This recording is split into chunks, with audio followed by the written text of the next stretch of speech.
If you live in Maricopa County, chances are a convicted sex offender is living within a few blocks of you. In fact, here at Fox 10 in downtown Phoenix, we took a little survey and we've got, and these dots, by the way, overlap significantly. We've got 185 known sex offenders as our neighbors. A newly created sheriff's posse is trying to keep track of these people so you have a better idea of who your neighbors are.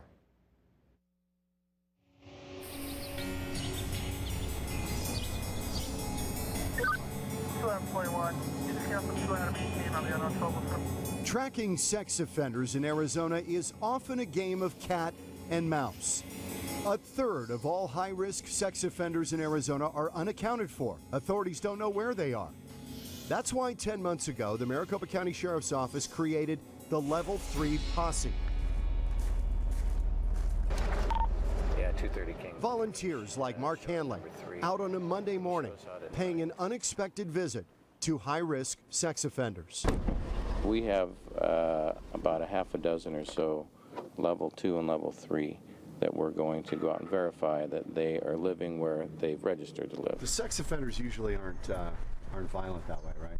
No, but the problem is they don't know if they've done something wrong. They don't know why you're coming to the door. That's why you wear a bulletproof vest. Just a precaution. On this day, we dropped in on Fernando Romero. In 1992, he fondled the breast of an underage relative and was placed on 10 years probation.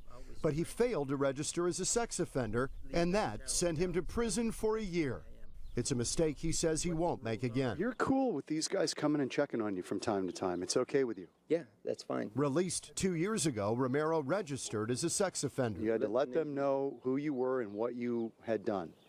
Yeah, and see, and that's the thing. It's a hard thing to try and tell somebody that. I mean, single ladies don't want to hear that. They don't want to hear, how you are and the type of person you are. People are afraid to have their kids around you, right? Yeah, they do. They're scared. They're totally scared, and I don't blame them for that. The urges that you had, are they gone now? Yeah, I think so. I mean, as far as, I still like to look at attractive women and so forth, but older women. As far as little kids, no. Romero's got a job and a family, and he's following the law. Unfortunately, many others are not, and finding them is difficult. And it's a big job. This right here is a database of 5,000 registered sex offenders living in Arizona. 300 of them are under the jurisdiction of the Maricopa County Sheriff's Office. Mark Hanley and 7 other posse members donate their spare time tracking sex offenders in Maricopa County. We put hundreds and hundreds of hours in. It's all tax-free. And during every visit, he asks if he can take a good look around. The J.C. Dugard rule, he calls it, to make sure no one is being imprisoned or abused on the property. We met Lawrence Walker. He told us he ended up a sex offender for urinating in public in California and not paying his fine. So this thing has followed you around your whole adult life almost? Yeah. Yeah. How has that made your life difficult? Oh, it made my life hell. Lawrence registered when he moved to Arizona. So far, he's followed the law. But not everyone plays by the rules. Henry, we'll call him, served 6 years in prison for having sex with his 14-year-old stepdaughter. It just happened 20 years ago, and it was a real poor judgment, and it was my fault. I was the authority figure. Henry is highly educated, a master's degree, medical school. He's a member of the Mormon Church.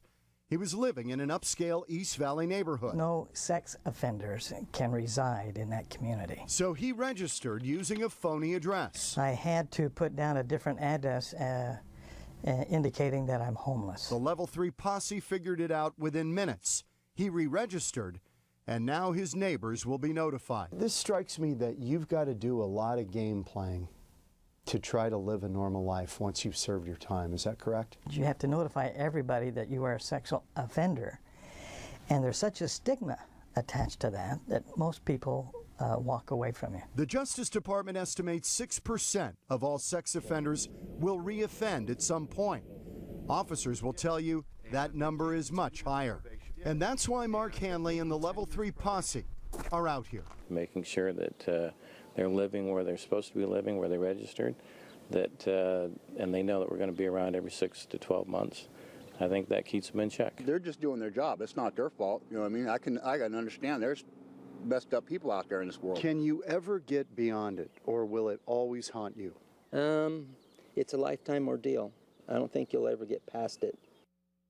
Now, the Sheriff's Level 3 Posse set a goal by the end of the year to make contact with all 300 sex offenders in its jurisdiction. We'll keep you posted on how they're doing.